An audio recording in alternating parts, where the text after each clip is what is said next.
what are we, like, so do you want to address like a specific theme, how to be clean? Like, what exactly would be most helpful for you? You said last week we were watching Power Up Addiction was releasing for you. Yeah, and then I watched a bunch of other things a bunch of other talks that he gave. Like he has a bunch of different books. The main thing I got, actually he changed the way I practice addiction. Yeah. The reason is he came up with a theme. I accidentally found out about him. I was telling a girl, I go to a nursing home here. I was telling her that I'm a recovery coach, and she was saying, have you ever read the book called In the Realm of Hungry Ghosts? And I said, I never even thought about it. And she gave me her book. She runs a group there. And that's how I met her. And so after I read that, it dawned on me, in India, there is a goddess. Her name is Meenakshi. And there is a belief through the eyes, the fish nurture their young. They just like move their eyes and the school of fish moves, it feeds, and I didn't know this whole concept. And I used to think, how can a goddess feed with her eyes, Mm-hmm. But then when he says about In the Realm of Hungry Ghosts, have you read his book? No. Oh, it's amazing. You should go to the library and get that book. Because he really opened another world for me afterwards, because I could correlate how his piece is exactly what we were taught in India, but I never put two and two together. So it really fell into place, the nurturing mother for me. And what he says is, until the age of 3, the baby, when the nurturer is taking care of him, if the pupil size is narrow, they feel emotionally abandoned. And if in case the pupil is dilated, they feel loved. The babies who feel abandoned, a nurturer could be anybody, could be father, mother, grandma, or whoever it is. The baby who is in emotional pain buries it in its whatever the emotional center is. When they come across the narcotic for the first time, they feel loved. Yeah. He opened another world for me. I never even thought about that like that. So that kind of made sense. So I incorporated oxytocin as one of my medication to even give it out to patients. So Meenakshi in India, her home is in southern part of India, meaning like she's ruling through the eyes of the fish. That's the name they give to her. She was not born like a human birth. She was found in the fields. Let's assume like she was an orphan or something. I mean, like I'm saying, goddess, like in India they have different stories, but like let's, if we want to keep it like another version, like she's like raised by foster parent, and the king was praying to have a baby, and she suddenly appeared as a 5-year-old in the middle of this prayers, and she sat on his lap, and he was taken aback because it's a king. He wanted a son, of course, right? Yes, to carry on. And the other interesting thing about her is she has 3 breasts instead of 2. That again, like he was little, like uncomfortable. So the God from the heavens said, raise her like a son and teach her all your skills. When she come across her love of her life, the 3rd breast will disappear. So the way I understood it is, when you feel nurtured at that space, you feel you have a huge hole. You feel you can secrete that nurturing inside, right? The bossiness disappears, the grossness disappears, and you become the true love inside you too, right? So I fell in love with this being, and so I started developing T-shirts and stuff that portrays her as like one of the thing I wore, and that became my recovery coaching in 2012 2012 and 2013. Two years I did it until I came across another being in 2000. I'm a clairvoyant, so I kind of get guided each year somebody. So 2 year I worked with Meenakshi, and the middle part of the triangle is like, so I weigh mostly like these type of triangle, which is mental. You develop mental skills to overcome those limitations. So with Meenakshi, it's inner seeing and inner doing, because for her, she heals it on the inside. It's not about who you need to be powerful on the outside, it's the inside, building your self confidence, self acceptance and stuff. So she does go the in real story in India, because my teacher says not to call it mythology because these are all like events that really happened, he was saying. So, and he calls himself the descendant of her. In his previous book, he was that. So then he says when she went around to conquer, she took over one by one by one by each kingdom, and she was undefeatable. And until she goes to God Himself to take over his, and he was so beautiful, she couldn't look him in the eye. She falls in love, and she couldn't even lift her weapon on him. And so then he like honors that love, and he also falls in love, and he says, "Go back to your place, and I'll come and marry you. I'll take your hand in marriage." So she comes back, and her third breast disappears. So I felt it's like unicorn, like you have something that you are carrying it on your shoulder that creates like this need to like show people how strong you are until you accept who you are on the inside. So there are like many ways I could understand her, and I loved it. I fell in love with that being, whoever it was, and then she became my guide. In Buddhist tradition, they call her Barahi because they cannot pronounce V. They call her V. So they have the 6 realms of existence. So one of the thing is godlike existence. I think of it as Paris Hilton. She has all this fancy hotel. So her stress is related to what dress she needs to wear that day. In red carpet, they have this show where they say who dressed worse, who dressed. That becomes like their major stress, right? And they went to Queen. People were living in poverty, and they said they don't have bread. So the Queen came with a brilliant idea. Oh, why cannot they have cake then? So people can give you advice where they. So I feel sometimes advice could be so impractical. You say, "Huh? What is that?" So that's godlike existence. Then demon-like is based on jealousy. They want power, jealousy, greed, and then the human-like existence of hungry ghost, and then greed, survival, which is hunger. So you could go through all these 6 cycles if you go on the Buddhist pathway. So but he Giver-Mate did the same talk about in the realm of hungry ghosts, and he says how oxytocin plays a very big role. And if you want, you can read that book.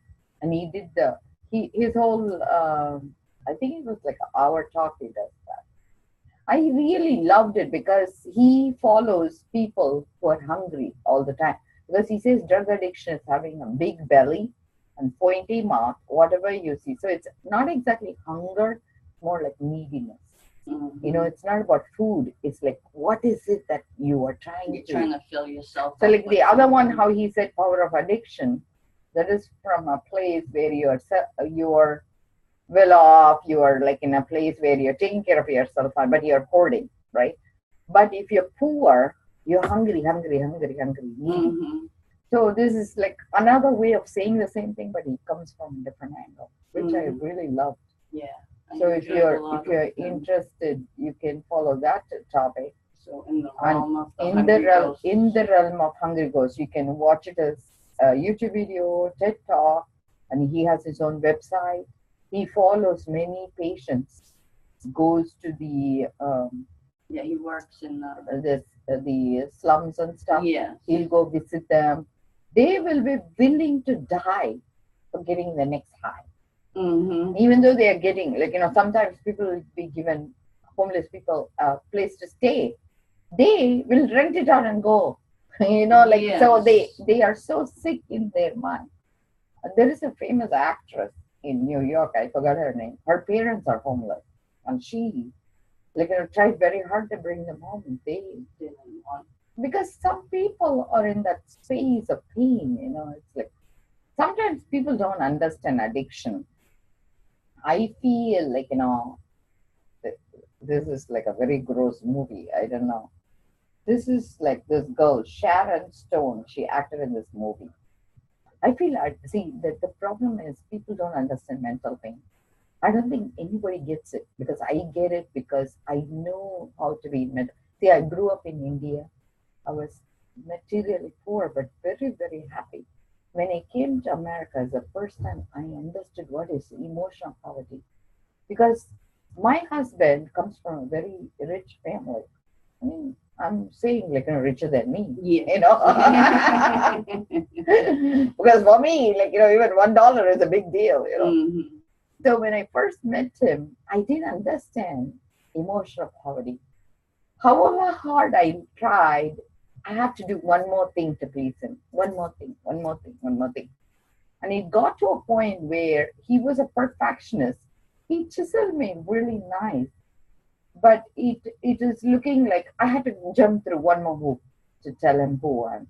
And that's when I realized people who are perfectionists, because he became my foster father. He's the second father I had. And I feel they want you to again and again strive for one more thing. And I told him, I'm good, but he doesn't want to believe that. If the way he told me is, if you're not striving for something good, I have to leave you, because I am going to grow so big, you're going to be behind and you're not going to catch up to me. That's the way I heard it. Maybe he Mm-hmm. didn't mean it that way, Yeah. because he was going to AA meeting every day. He felt I was a sick codependent one. So if you don't catch up with them, I'm going to be left behind. Does it make sense to you? Yes. That's exactly what AA is saying, right? So I tried to go to the meeting and he didn't believe, like, I'm good enough. So one thing I learned is, when you have a perfectionist parent, you become overachievers. And that's how I ended up achieving more and more and more, because there's no pleasing. There's no pleasing them. And that's when finally I attended a conference called comprehensive validation therapy. That really shifted the way I do recovery coaching, because comprehensive validation therapy is based on marriage between 12 steps and cognitive behavior therapy. So what people are lacking is validation. And if they don't get validated, the mental pain never goes away. Mm-hmm. And I feel if we do not fix that problem, the mental pain is so agonizing. If I'm in mental pain, I'll fall apart. The whole world will stop, and I cannot move forward. And I'm in that space now. Really, like, see, I went to. The way I heard it is, it's very important for my teacher to come and meet him in his breathing space. So I went. I gave up my 1 month of my practice, and because I feel truly what he's doing, I need to honor, because he's a tremendous, greatly gifted teacher. But I already had another group I was following. But my husband told me, don't go. I wouldn't listen to him. I went. And after I finished, I heard, you cannot just get my teaching, you need to give back. So I decided to, actually, to recap, I need to go back to the space in my childhood. My mom used to come and pick me up every day. We have to walk 5 miles to go to my school. Okay, my mom, when we were younger, will come and carry my school bag. My sister was very young. So going back and forth, for her, education was very important. But she was very poor. She wanted us to go to the Montessori school. Okay, so my school was run by nuns.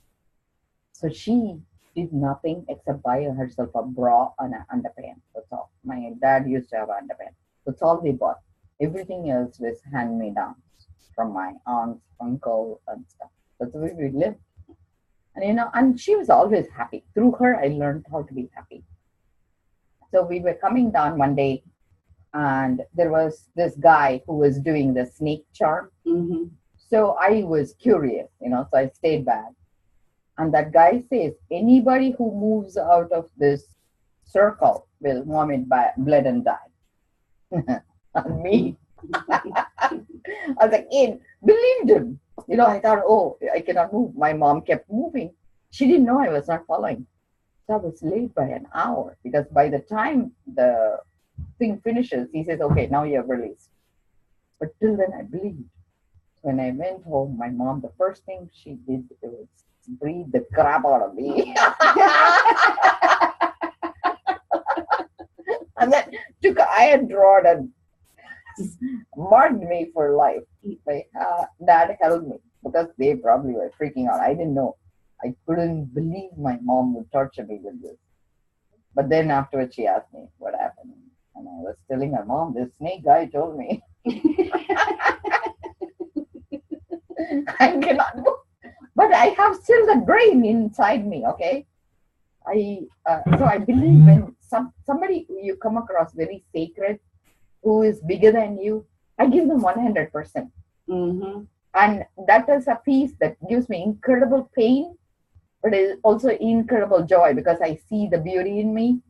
That's so sweet. But also gives me incredible pain because they cause me more pain initially. So he told initially when I went in that he will grant me whatever I want. And I heard him say it's very important for him to run his organization in every town. And he wanted the festival of River of Faith, that is to honor water. And that's all I asked for. And he said, okay. The minute I come out, his head organization pulls me over and they said, why did he come? And I said, I came for him. They said, that's a lie. So I said, what did you ask for? They said, I said, these 2 boons. They said, no, you cannot be granted. And they said, by the way, you going to that, they asked me to go and pray to get that boon. It's going to cost you another $850. I was shocked. Shocked. Oh my God. But I said, okay, I'm going to give my 100%. Okay, so because anything I get involved in, I give it my heart. So I said, he gave me the boon. That's their illusion. They are believing what they believe. I believe in validation. So I come home. Again, I hear him say, if you don't give back, you are stealing from me. You took my lessons and you're not giving them. So I said, okay, first thing I do, I start my organization for him. And then they tell me I violated their rule and they ban me. But I never got the rule in the first place. And they all say, you have been taught again and again these things. And I never go up. The rules they give out are Tuesday nights at 8 o'clock. And I never reach home until like 10 or 11 o'clock because I finished my clinic. And they assume, and if I don't, the other thing I learned in their organization is if you fail, you lost your integrity because you didn't keep your word. So it's like, so this is the way I hear it. But anyway, so then I said, okay, that's fine. Take it back, it's fine by me. Then this girl calls me who used to come to my meeting. She says she's so hurt that I lost the privilege that she cannot go anywhere. And there's another girl who calls. She says she cannot even go out of state. I gave them huge hope. Now the whole thing is crashed. They said they don't even want a phone call from me. So I feel I don't want that much pain in others because of my behavior. I said, okay, so let me correct my behavior, which means I need to give up everything I believed in and just keep him on top and do whatever he wants. So I said, is it worth it? If I'm going to relieve 2 people's pain, it's worth it. So let me keep doing the running. Okay. So I'm still doing the running like Alice in Wonderland. I'm running to keep in the same place. So last night I got finally, after apologizing and doing whatever corrective behavior I need to do, correction class. So I did all that and I kept begging. Finally, they allowed me to come back. And again, right, this organization says, if you feel something is lost, it's your illusion. If you feel there is a separation, you haven't completed something. So you need to do everything it takes. Okay, so I finished that. And then last night, they sent me a notice saying I'll be able to open again. And this girl, I don't even want her one more minute to in pain. So I'm sending her this message saying, please don't hold pain for me, you know. So she texts me back. She says, my word is not enough for her.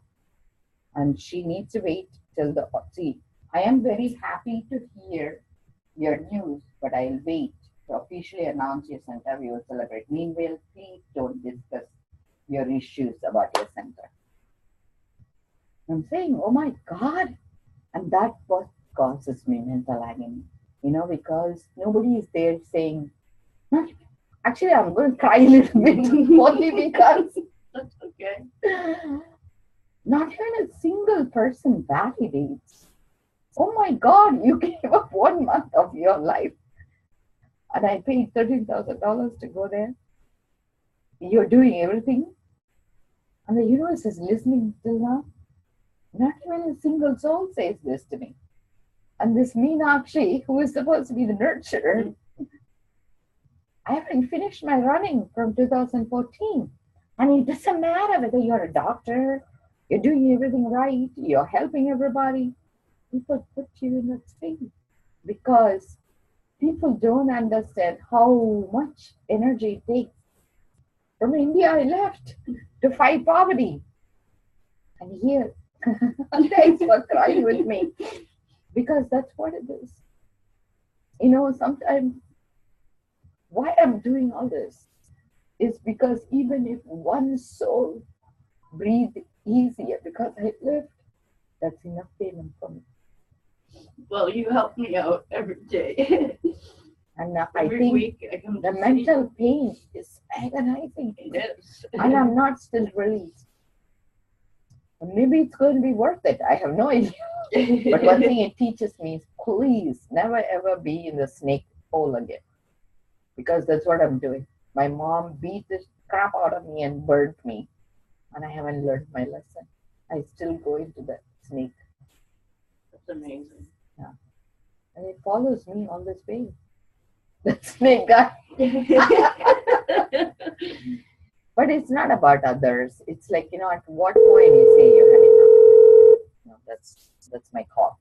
When the telephone rings. So I'm going to say it's validation time. You know, so you are worth it. Remember that. And you know, you're doing all the right thing. And remember, even after you educate, even after you do the college, even after you get married, even after my husband has seen me write 20 books, he still tells me I'm not enough. And I hear him every day. I love him unconditionally. And I'm okay with that. And I hear this girl, I'm going to do all the running for her. And I'm going to do this sangha only for her. Nobody else. Yeah. And she might not validate it. It's okay. But you know what? The place where I get joy is when I see my tear reflected in your tear.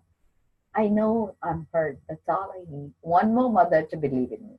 You are my Meenakshi today. Okay? Thank you. Thank you. It's an honor. Thank you. Thank you. I'll see you Bye-bye. next week.